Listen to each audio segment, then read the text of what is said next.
కథ ముంబైలోని ఒక దెయ్యాల ఫైర్ బ్రిగేడ్ ఆఫీస్కి సంబంధించినది. కొన్ని సంవత్సరాల క్రితం వరకు ఈ ఫైర్ బ్రిగేడ్ ఒక మామూలు ఫైర్ బ్రిగేడ్ ఆఫీస్గా ఉండేది. కానీ ఒకరోజు ఫైర్ బ్రిగేడ్ ఆఫీస్కి రిపేర్లు చేస్తూ ఉంటారు. ఆ ఆఫీసు బయట గోడలకు పెయింట్లు వేస్తూ ఉంటారు.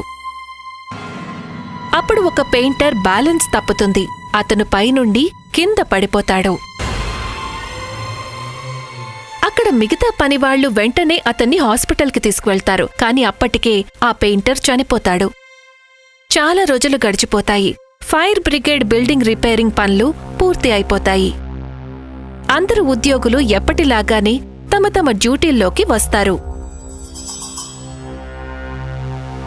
అప్పుడే ఒక ఉద్యోగి ఫ్రెష్ అవ్వడానికి వాష్రూంలోకి వెళ్తాడు.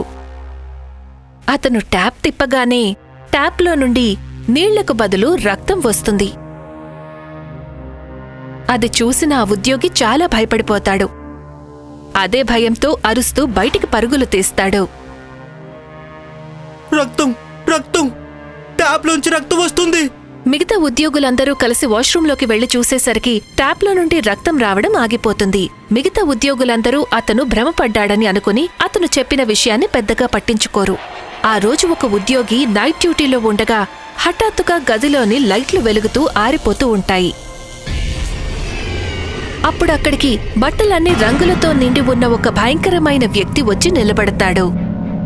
అతన్ని చూసి ఆ ఉద్యోగి చాలా భయపడిపోతాడు. భయంతో ఆఫీస్ నుండి బయటికి పారిపోతాడు. అందరూ అది చనిపోయిన ఆ పెయింటర్ ఆత్మ అని అనుకుంటారు. ఇప్పుడు అదే ఫైర్ బ్రిగేడ్ దెయ్యాల నివాసంగా మారిపోతుంది. ఇప్పుడు అందరూ దాన్ని దెయ్యాల ఫైర్ బ్రిగేడ్ అని పిలుస్తారు. అక్కడే ఉంటున్న ఒక బిల్డర్ చాలా తక్కువ ధరకి ఆ స్థలాన్ని కొంటాడు.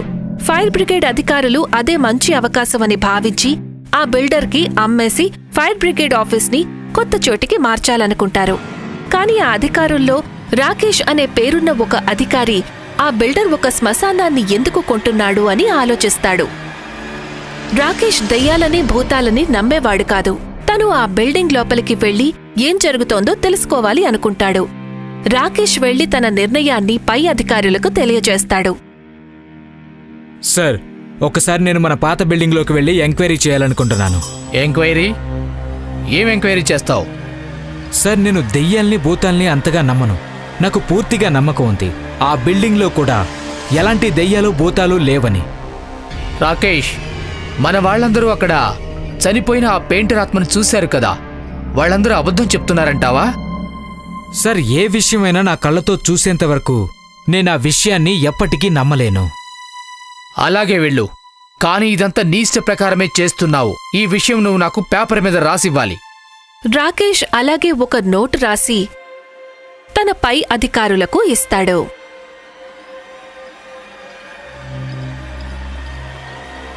అదే రాత్రి రాకేష్ ఒక కెమెరా తీసుకుని ఆ బిల్డింగ్ లోపలికి వెళ్తాడు. బిల్డింగ్ లోపల చాలా భయంకరంగా ఉంటుంది. రాకేష్ మెల్లమెల్లగా ముందుకు వెళ్తాడు. హఠాత్తుగా అతనికి వెనక నుండి ఏవో శబ్దాలు వినిపిస్తాయి. రాకేష్ వెనక్కి తిరిగి చూసేసరికి అక్కడ ఎవ్వరూ కనిపించరు. రాకేష్ ముందుకు చూసేసరికి అక్కడ అదే పెయింటర్ భయపడుతూ నిలబడి ఉంటాడు. రాకేష్ ముఖం మీద కర్రతో గట్టిగా కొడతాడు. దాంతో రాకేష్ స్పృహ తప్పి పడిపోతాడు. రాకేష్ కళ్ళు తెరిచి చూసేసరికి బిల్డింగ్ బయట పడిపోయి ఉంటాడు. అతని కెమెరా కూడా పగిలిపోయి ఉంటుంది. రాకేష్ తన ఇంటికి వెళ్తాడు. రాత్రి ఏం జరిగిందో అతనికి ఏమీ అర్థం కావడం లేదు.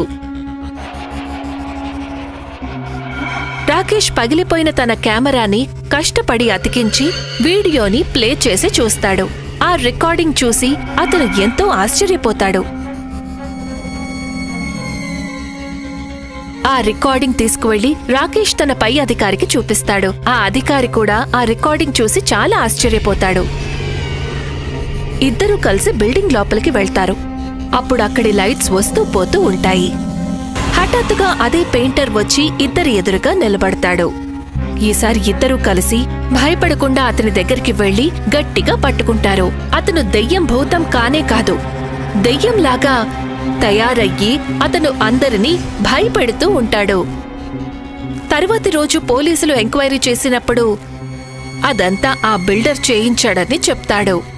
ఆ బిల్డర్ ఆ స్థలంలో ఒక పెద్ద కాంప్లెక్స్ కట్టాలనుకుంటాడు. ఆ స్థలాన్ని తక్కువ ధరకి కొట్టేయడం కోసం ఆ బిల్డర్ చనిపోయిన పెయింటర్ ని ఉపయోగించుకుంటాడు. అతను దెయ్యంగా మారాడని అందర్నీ భయపెడతాడు. పోలీసులు ఆ బిల్డర్ ని అరెస్ట్ చేస్తారు. ఎంతో ధైర్యంతో అది బయటపెట్టిన రాకేష్ కి సన్మానం చేస్తారు. వెరీ గుడ్ రాకేష్, నువ్వు చూపిన ధైర్యం కారణంగా ఆ ఫ్రాడ్ బిల్డర్ పట్టుబడ్డాడు. థ్యాంక్ యూ సార్, ఇది నా డ్యూటీ సార్. కానీ అక్కడ దెయ్యం అనేది లేదని నీకు ఎలా అనిపించింది? దీన్ని ఒకసారి చూడండి సార్. ఈ రికార్డింగ్లో ఆ భయపెట్టే మనిషి కనిపిస్తున్నాడు. తనతో పాటు అతని నీడ కూడా కనిపిస్తోంది. అప్పుడే నాకు అర్థమైపోయింది ఇదంతా ఎవరో కావాలని చేస్తున్నారు అని. You are right. నువ్వు ఫైర్ బి గ్రేడ్ లో కాదు, నువ్వు సిఐడిలో ఉండాల్సిన వాడివి. అలా ఇద్దరూ కలిసి నవ్వుకుంటారు. ఒక ఊర్లో భోలా అనే అతను ఉండేవాడు. అతను పానీపూరి వ్యాపారం చేసేవాడు. మార్కెట్లో ఒక సైకిల్ బండి పెట్టుకుని వాటిని అమ్మేవాడు. భోలా బండి దగ్గరికి చాలా మంది పానీపూరి తినేందుకు వస్తూ ఉండేవారు. అలా వచ్చేవాళ్లల్లో మౌనిక అనే అమ్మాయి కూడా ఉండేది. మౌనిక ఒక కాలేజ్లో చదువుతూ ఉండేది. కాలేజ్ వదిలేశాక పానీపూరి తినేందుకు రోజూ ఆమె అక్కడికి వచ్చేది. మౌనిక చాలా అందంగా ఉండేది. ఎవరైనా ఆమెను చూస్తే అలా చూస్తూ ఉండిపోయేవారు. భోలాకి మౌనిక అంటే చాలా ఇష్టం. ఆ విషయం మౌనికకి చెప్పడానికి భోలా చాలాసార్లు ప్రయత్నిస్తాడు, కాని చెప్పలేకపోతాడు. ఒకరోజు భోలా చాలా ధైర్యం తెచ్చుకొని మౌనికతో ఇలా అంటాడు. మౌనిక గారు, నేను మీకు ఒక విషయం చెప్పాలనుకుంటున్నాను. చెప్పండి. నేను మిమ్మల్ని ఎంతగానో ప్రేమిస్తున్నాను. ఇక మిమ్మల్ని పెళ్లి కూడా చేసుకోవాలనుకుంటున్నాను. బోలా గారు, మీరేం మాట్లాడుతున్నారు? అవును మౌనిక గారు, ఇది నిజమే. మిమ్మల్ని నేను చాలా బాగా చూసుకుంటాను. చూడండి బోలా గారు, నేను మీ ప్రేమని గౌరవిస్తున్నాను. కానీ మా ఇంట్లో వాళ్ళు మీతో పెళ్లికి అస్సలు ఒప్పుకోరు. నేను వాళ్ళని ఎదిరించి మిమ్మల్ని పెళ్లి చేసుకోలేను. కానీ మౌనిక గారు... వద్దు బోలా గారు, ఇది జరిగే పని కాదు. అలా చెప్పి మౌనిక అక్కడి నుండి వెళ్ళిపోతుంది. భోలా తన కళ్ల నిండా కన్నీళ్లు నింపుకుని వెళ్లిపోతున్న మౌనికాని చూస్తూ ఉంటాడు. తరువాతి రోజు భోలా ఈ లోకం విడిచి వెళ్లిపోయాడని మౌనికాకి తెలుస్తుంది. భోలా ఉరివేసుకుని ఆత్మహత్య చేసుకుంటాడు. అది తెలుసుకున్న మౌనిక కాళ్ళు భయంతో గజగజ వణికిపోతాయి. భోలా తన కారణంగానే ఆత్మహత్య చేసుకున్నాడని మౌనిక అనుకుంటుంది. అతని చావుకి తనే బాధ్యురాలని మౌనిక బాధపడుతూ ఉంటుంది. ఆమెకి ఆత్మహత్య చేసుకున్న భోలా రూపమే కనిపిస్తూ ఉంటుంది. మౌనిక తనని తాను ఒక గదిలో బంధించుకుంటుంది. అప్పట్నుంచి మంచినీళ్లు, భోజనం కూడా మానేస్తుంది.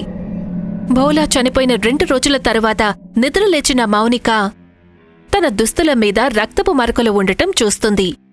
ఆ రక్తం చూడగానే మౌనిక భయపడిపోతుంది. వెంటనే తన దుస్తులు మార్చుకుని రక్తం అంటిన ఆ దుస్తుల్ని బయట పారేస్తుంది. అప్పుడే మౌనికాకి తెలుస్తుంది భోలా పానీపూరి బండి ఎదురుగా ఉన్న హోటల్కి చెందిన 2 యజమానుల్లో ఒక యజమానిని ఎవరో హత్య చేశారని. మౌనికాకి ఈ విషయం విచిత్రంగా అనిపిస్తుంది. తర్వాత యాక్సిడెంట్ అనుకుని మర్చిపోతుంది. ఆ తర్వాతి రోజు ఆ హోటల్ 2వ యజమాని కూడా హత్యకి గురవుతాడు. ఆ హత్యతో మార్కెట్లో, ఆ ఊర్లో అందరూ చాలా భయపడిపోతారు. 2 రోజుల్లో 2 హత్యలు జరగడం సామాన్యమైన విషయం కాదు. పోలీసులు కూడా ఇది తెలుసుకుని ఆశ్చర్యపోతారు. తర్వాతి రోజు పోలీసులు మౌనిక ఇంటికి వస్తారు. చెప్పండి ఇన్స్పెక్టర్ గారు, ఇలా వచ్చారు? నిన్న జరిగిన హత్య నేరం కింద మిమ్మల్ని అరెస్టు చేసేందుకు వచ్చాము. హత్యనా? నేను ఏ హత్య చెయ్యలేదు. ఆ హోటల్ యజమానిని నేనెందుకు చంపుతాను? మాకు హోటల్లోని సీసీటీవీలో ఒక ఫుటేజ్ దొరికింది. దాంట్లో మీరు ఆ హోటల్ ఓనర్ని గొంతు నులిమి చంపడం స్పష్టంగా కనిపించింది మాకు. ఇప్పుడైనా ఒప్పుకుంటారా మీరే ఆ హత్య చేశారని? లేదు సార్, నేనా హత్య చేయలేదు. మీరు ఏం చెప్పాలనుకున్నా కూడా వచ్చి కోర్టులో చెప్పుకోండి. పదండి స్టేషన్కి. పోలీసులు మౌనికాకి సంకెళ్లు వేసేందుకు వెళ్లగానే విచిత్రమైన శబ్దాలు వస్తాయి. లైట్స్ వాటంతటవే వస్తూ పోతూ ఉంటాయి. మౌనిక ఒక భయంకరమైన రూపంలోకి మారిపోతుంది. మౌనిక ముఖం బోలా ముఖంలా మారిపోయి చాలా భయంకరంగా ఉంటుంది. అది చూసి పోలీసులు చాలా భయపడిపోతారు. ఎందుకిలా మారిపోయావు? ఎవరు నువ్వు? నేను బోలాని. కానీ నువ్వు ఆత్మహత్య చేసుకున్నావు కదా. ఆత్మహత్య లేదు, నన్ను హత్య చేశారు. ఏంటి? హత్య చేశారా? అవును, హత్యే. నా బండికి ఎదురుగా ఒక హోటల్ ఉండేది. దానికి 2 ఓనర్స్ ఉండేవారు. నా పానీపూరి బండి కారణంగా వాళ్ళ హోటల్ పడిపోయింది. వాళ్ళు నన్ను ఎన్నోసార్లు బెదిరించారు, కానీ నేను వాళ్ళ బెదిరింపులకు భయపడలేదు. ఒకరోజు నేను బండి మూసేసి ఇంటికి వెళుతుండగా వాళ్ళిద్దరూ వచ్చి నన్ను ఆపి నన్ను బాగా కొట్టి ఆ తర్వాత నా గొంతు పిసికేశారు. ఆ తర్వాత నా శవాన్ని మా ఇంటికి తీసుకెళ్లి ఒక తాడుకు కట్టి వేలాడదీశారు. దాంతో అందరూ నేను ఆత్మహత్య చేసుకున్నానని అనుకున్నారు. ఈ రోజు నా ప్రతీకారం తీర్చుకున్నాను. నేనే ఆ ఇద్దరిని చంపాను. అందులో మౌనిక తప్పేమీ లేదు. ఇక నా ఆత్మకు విముక్తి లభించింది. అది చెప్పి భోలా ఆత్మ మాయమైపోతుంది. మౌనిక కళ్ళు తెరిచి చూసేసరికి ఆమె హాస్పిటల్లో ఉంటుంది. అక్కడికి పోలీసులు వచ్చి ఆమె నిర్దోషి అని చెప్తారు. అసలు హంతకుడెవరో వాళ్లకి తెలిసిపోతుంది. మౌనిక హాస్పిటల్ నుండి డిశ్చార్జ్ అయి వచ్చాక తన సాధారణ జీవితం గడుపుతూ ఉంటుంది. కాని ఆమెకు అప్పుడప్పుడు భోలా గుర్తుకు వస్తూనే ఉంటాడు.